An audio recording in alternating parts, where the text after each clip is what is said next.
Hello dear student, good morning all of you. आज हम आपका 11th क्लास के बायोलॉजी करवा रहे हैं।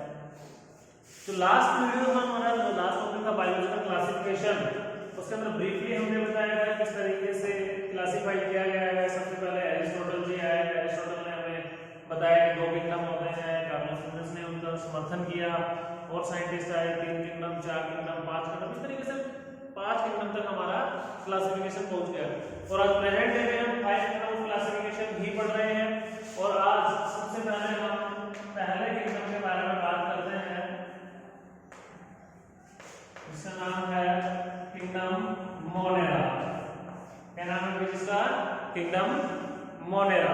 तो देखिए, इसके बाद भी वो साइंटिस्ट आए थे, उन्होंने किंगडम मोनेरा को 2 पार्ट में सब डिवाइड किया था, बट वो चीज ना आगे एक्सेप्टेबल नहीं हुई, तो सिर्फ हमारे पास 5 किंगडम्स ही हैं। उन्होंने 6 किंगडम बना दिए थे इसको, लेकिन सिर्फ 5 ही किंगडम है। सबसे पहला किंगडम है हमारा मोनेरा। तो देखिए, मोनेरा के अंदर जो चीज हम पढ़ने वाले हैं वो चीज है हमारी बैक्टीरिया। यानी कि हम ये कह सकते हैं मोनेरा ना पढ़ के हम क्या पढ़ेंगे? अब बैक्टीरिया पढ़ेंगे, क्योंकि मोनेरा क्या है? हमारा बैक्टीरिया है भाई, ठीक है। तो सबसे पहले ना इसको हमने क्लासिफाई किया प्रोकैरियोट्स में और यूकैरियोट्स में, ठीक है। इसमें क्लासिफाई किया प्रोकैरियोट्स एंड यूकैरियोट्स। बेटा आप लोगों ने 9th क्लास के अंदर ये चीज पढ़ा होगा, प्रोकैरियोट्स यूकैरियोट्स के बारे में पढ़ा था। अब थोड़ा ब्रीफली जाएंगे इसके बारे में कि क्या क्या होते हैं, किस तरीके से होते हैं, क्या होता है क्या नहीं होता।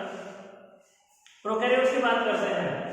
तो प्रोकैरियोट्स के अंदर हमने 9th क्लास में पढ़ा था, अभी भी आपको दोबारा से बताता हूं। They have no well defined nucleus, कि इनके पास कोई भी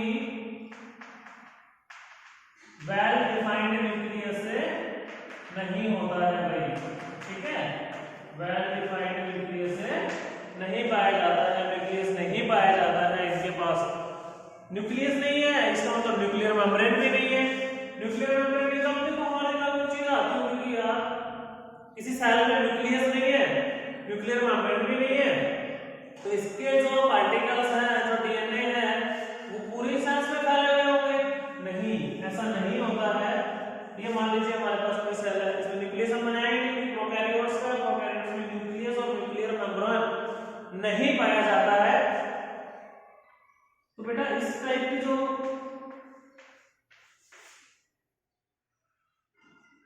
सेल्स होती हैं हमारे पास, उसमें हमारा जो न्यूक्लियर जो डीएनए होते हैं वो अपने आप को एक जगह के ऊपर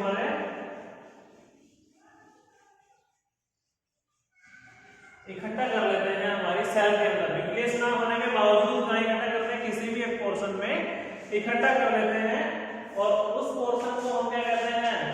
न्यूक्लियोइड कहते हैं। क्या कहते हैं? न्यूक्लियोइड कहते हैं। क्या कहते हैं? न्यूक्लियोइड कहते हैं। तो देखिए, न्यूक्लियर मेम्ब्रेन नहीं है, न्यूक्लियस नहीं है, उसके बाद भी क्या होता है? हमारा जो न्यूक्लियस के जो पार्टिकल्स हैं, न्यूक्लियस के जो कंपोनेंट्स हैं, वो सारे एक जगह पे इकट्ठा होते हैं, और उसको हम क्या बोलते हैं? न्यूक्लियोइड बोलते हैं भाई, ठीक है। अब देखो यहाँ पे एक चीज और आता होगा कि जो जेनेटिक मटेरियल है हमारा, क्वेश्चन आ रहा है कि भाई वो पैकेजिंग होती है उसकी हिस्टोन के द्वारा नहीं। इस चीज का स्पेशल ध्यान रखेंगे प्रोकैरियोट्स के अंदर कि जो पैकेजिंग होती है हमारे इनकी, वो किसी भी हिस्टोन की वजह से नहीं होती। हिस्टोन उसमें कोई हेल्प नहीं करता है। नॉन हिस्टोनिक पैकेजिंग इसको हमने नाम दिया है कि क्या है ये? हिस्टोन इसमें न्यूक्लियोइड्स बनाने में कोई हेल्प नहीं करता। जो पैकेजिंग होती है वो कैसी है हमारी? नॉन हिस्टोनिक पैकेजिंग होती है। कैसी होती है? नॉन हिस्टोनिक पैकेजिंग होती है, ठीक है। दूसरा इनके बारे में बात करें, बैक्टीरिया के बारे में, वाइडली स्प्रेड है। कहीं भी हम बात करते हैं बैक्टीरिया की, मान लीजिए हमने थोड़ा सा रेत उठा लिया, मिट्टी उठा ली, तो उसके अंदर भी थाउजेंड्स ऑफ बैक्टीरिया हमें मिल जाते हैं। तो क्या है ये किंगडम जो है वाइडली स्प्रेड किंगडम, बहुत बड़ा किंगडम है हमारा, ठीक है, क्लासिफिकेशन के अंदर। तो अब देखिए इनकी जो सेल वॉल होती है, बात करते हैं इसके अंदर ही, वाइडली स्प्रेड हो गया, उसके बाद सेल वॉल पे आते हैं।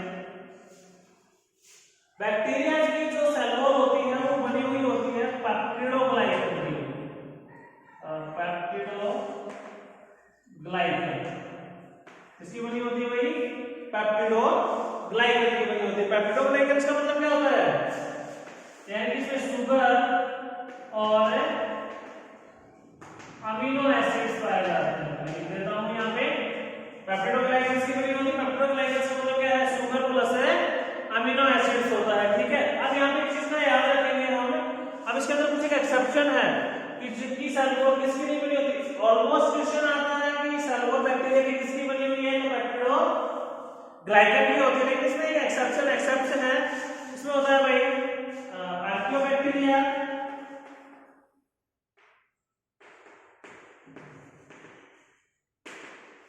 आर्कियोबैक्टीरिया एंड माइकोप्लाज्म। ये एग्जांपल एक्सेप्शन है।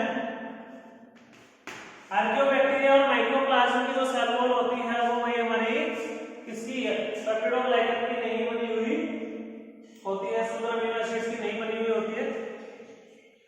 आर्कियोबैक्टीरिया की जो सेल वॉल होती है वो हमारी म्यूरिन्स की बनी हुई होती है बेटा, ठीक है। अब इसकी बात करते हैं कि भाई रिप्रोडक्शन किस तरीके से करता है ये हमारा, तो वही हमारा एसेक्सुअली रिप्रोडक्शन करता है। किस तरीके से करता है बेटा, एसेक्सुअली रिप्रोडक्शन करता है।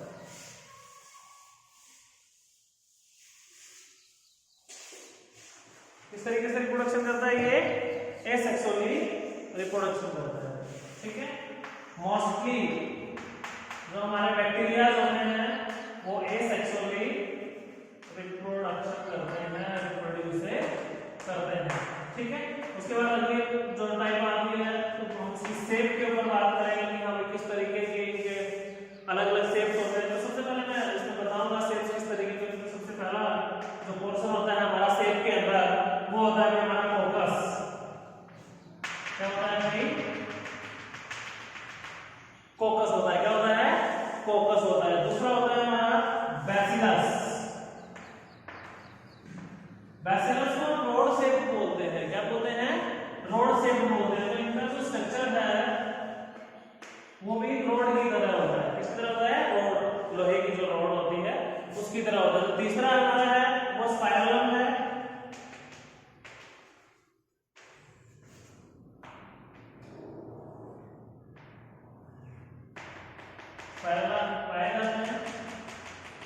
ये स्पाइरलम होता है। और जो फोर्थ होता है हमारे पास वो होता है विब्रियो। क्या होता है भाई, विब्रियो होता है। और विब्रियो को हम क्या बोलते हैं, कोमा शेप बोलते हैं। तो इसको हम इस तरीके से कोमे के शेप में बना सकते हैं। तो विब्रियो हमारा किस तरीके का हुआ भाई, कोमा शेप हो गया, ठीक है। अब हम बात करते हैं इनकी क्लासिफिकेशन की। किसकी बात करेंगे, इनकी क्लासिफिकेशन की, ठीक है।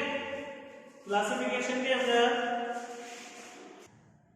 तो स्टूडेंट्स हमने क्लासिफिकेशन की बात की थी कि भाई बैक्टीरिया का क्लासिफिकेशन करते हैं। तो बैक्टीरिया को हम दो टाइप में क्लासिफाइड करते हैं, टू टाइप से। पहली जो टाइप होती है उसको हम आर्कियोबैक्टीरिया बोलते हैं। दूसरी जो टाइप होती है उसको हमें यू बैक्टीरिया बोलते हैं। क्या बोलते हैं भाई, यू बैक्टीरिया और आर्कियोबैक्टीरिया। पहले आर्कियोबैक्टीरिया को अच्छे से पढ़ लेते हैं, उसके बाद हम इसको पढ़ाएंगे यू बैक्टीरिया। देखो आर्कियोबैक्टीरिया जो होते हैं वो हमारे मेथनोजेंस होते हैं। देखो मेथनोजेंस का मतलब क्या होता है कि वो मीथेन का प्रोडक्शन करते हैं, मीथेन गैस को बनाते हैं, ठीक है।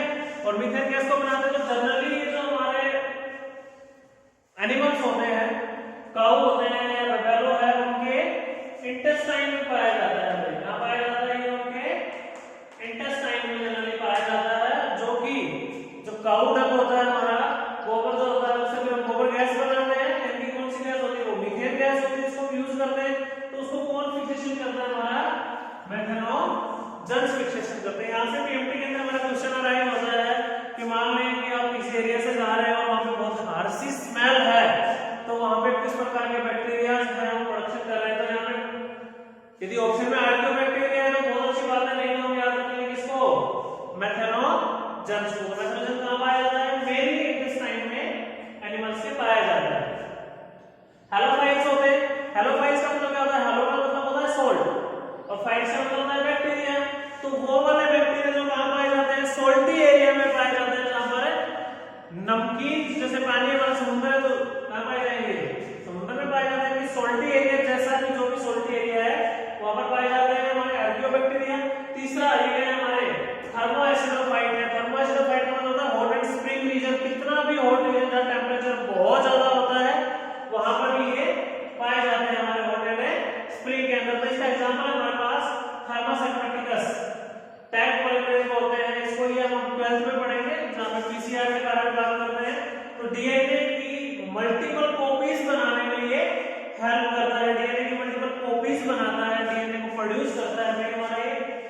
यू बैक्टीरिया की बात करते हैं।